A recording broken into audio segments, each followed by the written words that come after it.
Well, you just heard me play, so you're probably wondering, his teeth are fixed. I really sincerely hope so.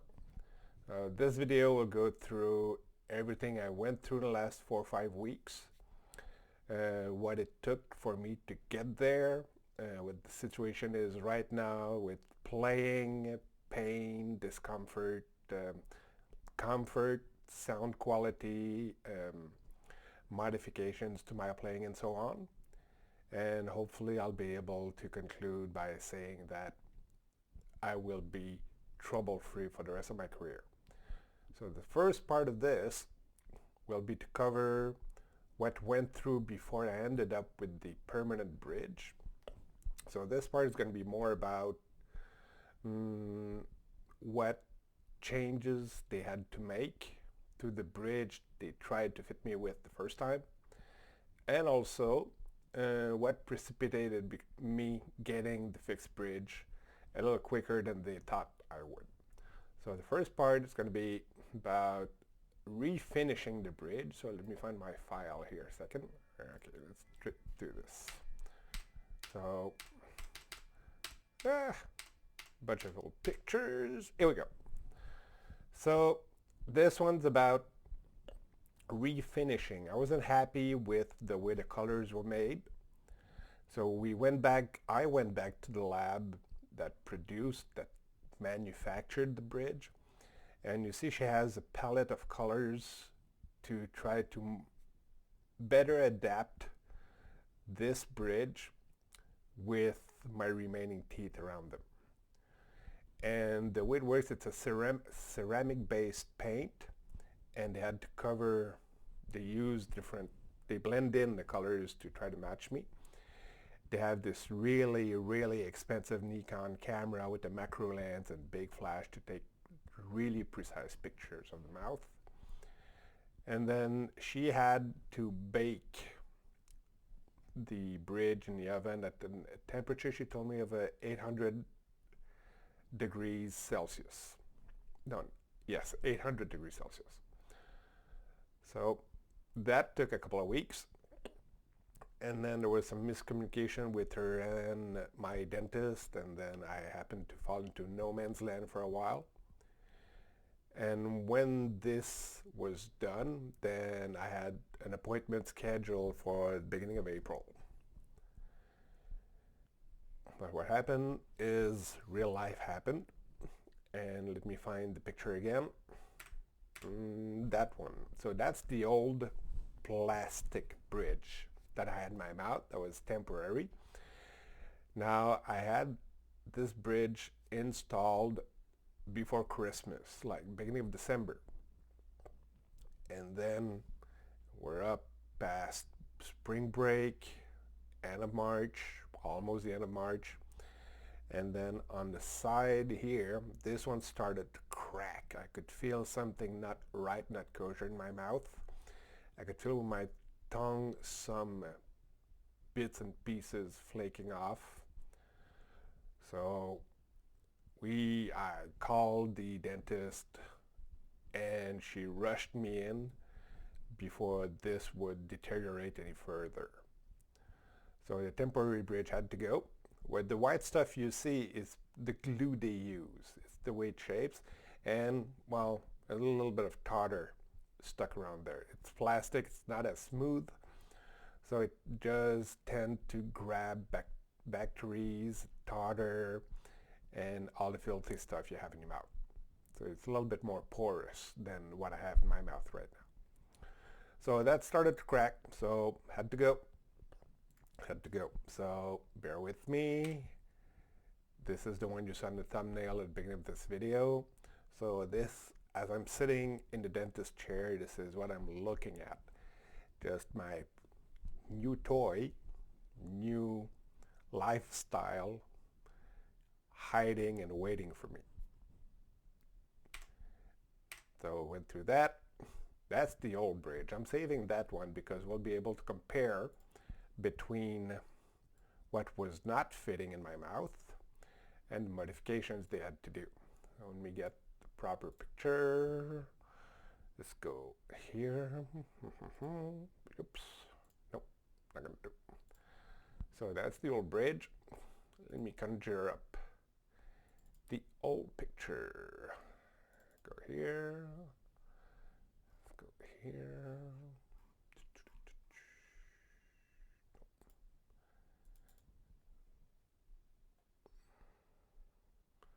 Where is it? There it is. All right, so you see it's a lot more bulbous. It's shinier too. That's more a satin finish, which actually I prefer this one. So you see, even if we do flip it around, let's do that. Here we go. Keep looking up. Sorry if I don't always look at the camera. Just want to make sure that you can see both things. So I try to stack them up as best as I can. So this part here was a lot more bulbous. Took a lot of a lot of estate in my mouth. I could barely fit the tip of my tongue behind those, which forced me to speak with even more of an accent than I already have. I couldn't do any th, any through, the, thrust. It was a lot worse than it is now. And this part here then was all filed down, polished down, removed a lot of material here, and to the point where it was comfortable. They were comfortable. It met with the molds that they had made. It basically adhered more to the former shape of my mouth than this one did. This one was just overkill. It's the same bridge.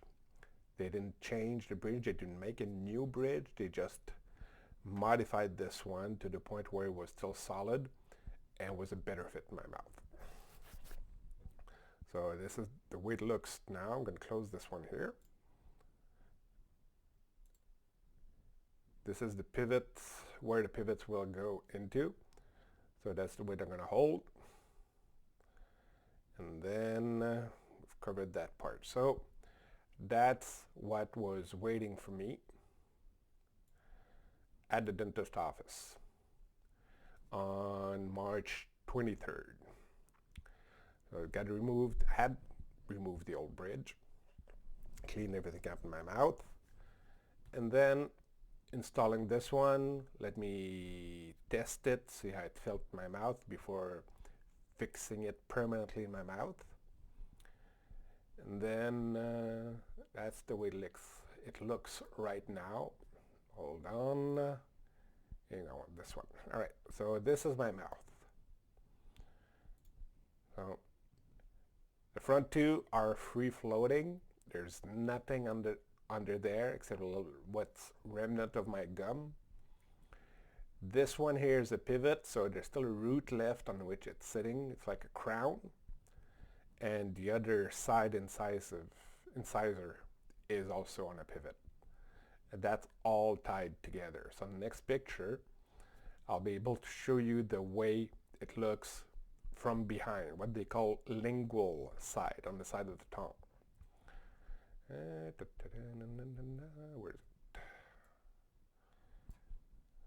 Close that. Done with that. Done with that. Done with that. Done with that. Nope, done with that. All right, so let me put this back here. Beautiful smiles. And the colors are pretty good. They're not perfect, but they're a lot better than they were. I'll tell you that much. All right, here's the one I'm looking for. So, not the easiest thing to take a picture of. Sorry, did my best. So this is the edge. The two pivot points here. Can probably erase that a little bit. Okay, so definition sucks. But again, I'm working with a webcam. It's a really good webcam, but still. So pivot, floating, floating, pivot. and you can see all the metal bracing parts, stainless steel, surgical stainless steel, you know, hospital grade quality, obviously. And I was told there's also gold mixed into it, probably for flexibility and to cover all the pores of the steel so that it doesn't rust out. Again, I'm not a metallurgist. I was told there's surgical steel and gold in it, and probably some other stuff too. So pivot, floating, floating, pivot. If I look back and conjure back up the one where we see.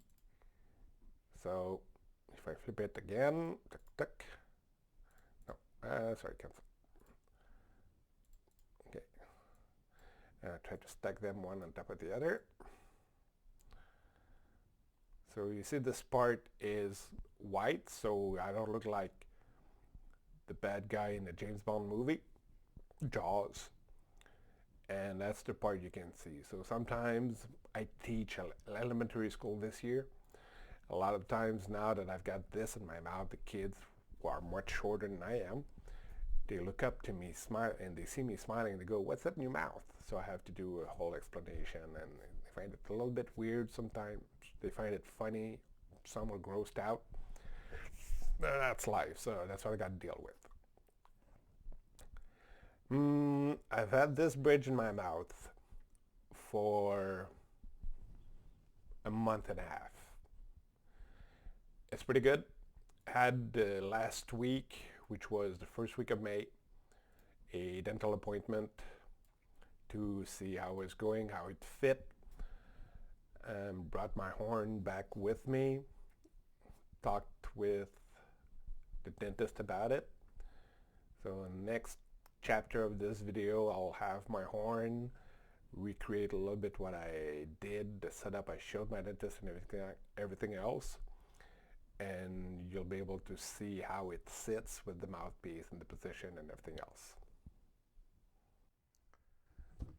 So this one's more about mouth position, teeth, and embouchure than it is about fingers and anything else. Again, I'm trying to explain what I went through to be able to keep the ability to play. It's not about fingering altissimo or tone or anything like that. That'll come in other videos. So the camera, the focus is going to be mostly on this part here. So hopefully that'll be helpful to some of you, or at least you'll find it entertaining. Now, new bridge, fake teeth on the mouthpiece. I'm using a Van Doren really thick pad. I mean the thickest they make. And front teeth.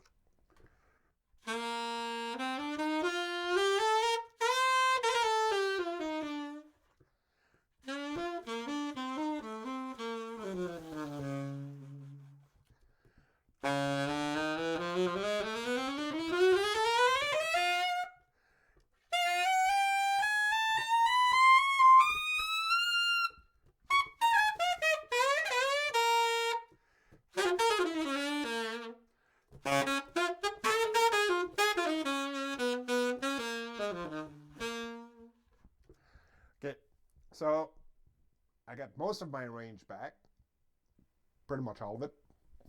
I haven't practiced in 8 months, so I have a lot of catching up to do to be able to get to the game shape I was in before this whole fucking thing happened. Sorry about the swear word, can't help it. So, on the mouthpiece position, I suggested a few different, well actually one other alternative to my dentist, and she conferred with her colleague who specializes in musicians' teeth and jaws. And the initial setup that every sax player goes through is this. So you lock it on the teeth, really square. Now I have no nerve feedback whatsoever because I don't have any teeth, any roots, any nerves. So I was afraid that the strain, which is not that much, but you don't know, I'm not, like I said, I'm trying to find solutions, maybe to where there aren't any problems. So my solution to the dentist, to try to get as much support and a little bit of feedback too, was to slide it a little bit to get the pivot, which is this one here that you see. So I'll get more structure behind the tone, the sound, and the mouthpiece, and a little bit more feedback.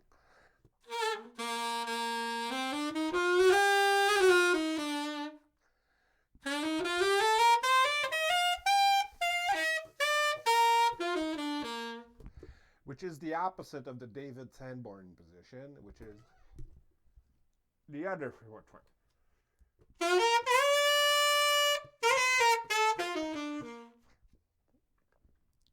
And then she conferred with her colleague and she said, no, stick to the middle because you might put some other strain, other features of your face and your muscles, and you might create other problems where there aren't any right now. So I went, all right, fair enough. So back to the middle position. This is really like this. Again, I have to look at the monitor because I have no feeling whatsoever. So it's all muscle memory and a little bit of looking right now because I haven't practiced in it once.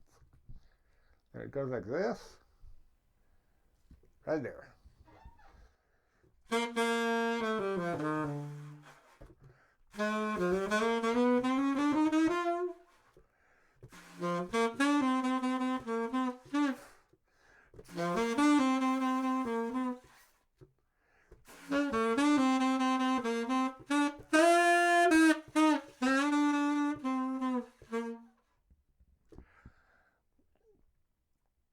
It's working. I don't have any pain.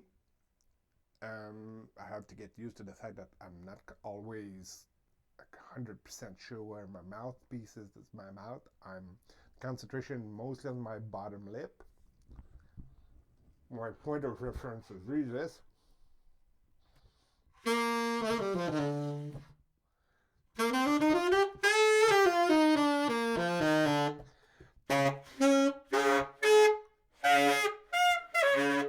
But the rest of it, my air column's fine. There's no air going over my front incisors. All the air that should go through the hole is going through the hole. So that part's fine. I'm cool with that. Now, I haven't pushed the envelope more than an hour and a half a day. So maybe 5 to 7.5 hours a week. Next game before my next meeting with the dentist in June is to see how far I can push it before I feel some discomfort. I'm not sure I'll be able to do 2, 3, 4 hours a day. I don't really have the time to do 3, 4 hours a day anyway now. But I'd like to be able to say that I could do a 2-hour rehearsal and 2 shows in one night and not suffering from it. So hopefully this whole series of video will help someone, will provide some information about what to do, what not to do. In conclusion, I am really happy I went with this solution as opposed to having permanent implants. Because first of all, with implants, I'd still be I'd still be under surgery. We'd have to wait for the jaw to heal up, for the pivots to anchor solidly in the bone, and then we'd be in trial and testing and adjusting, and I really don't know if I would have been done before the end of 2023. So I can play, it works. I'm confident that if I limit strain and try not to push as hard on top of the mouthpiece as I might have done in the past, I'll be all right.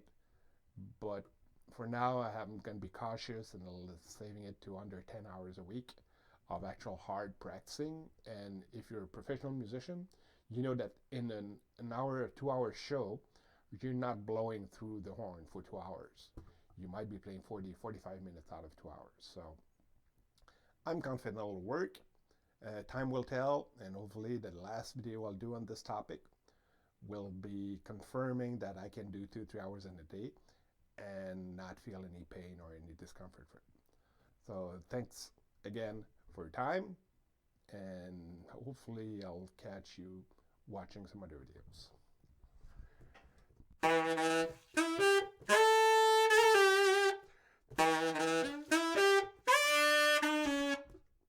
Clean miss. Let's do that again.